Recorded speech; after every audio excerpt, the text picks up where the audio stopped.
Izay no mahakasika an'iny fanteraka resabe ihany koa hatry ny omaly ilay didim-panjakana mametraka n'Andriamatoa raha Marcel Benjamin Ramanantsoa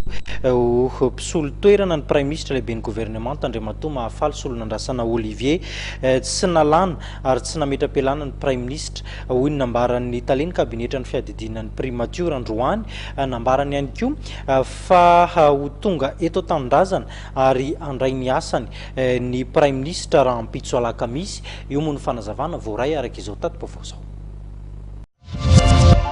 Mandeha amin'ny haino manjery maro samihafa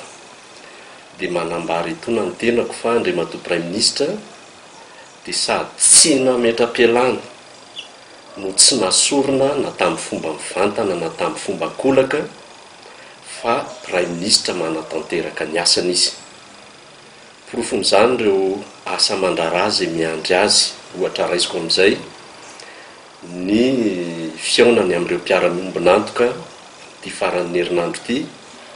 fiatrehana an'ireo team building izay efa fantatsika sy paikady vaovao araka ny toromarika ny filoham-pirenena amin'ilay fisandratana 340 dia efa misy paikady sy fomba fiasa adrafitra entin'Andriamatoa Prime Ministre miatrika an'izany ary zava-dehibe izay heverina fa tsara ho fantatry ny vahoaka satria zoany ny malala ny vaovao araka ny tokony ho izy ahafahany manatanteraka ny adidy aman'andraikitra sany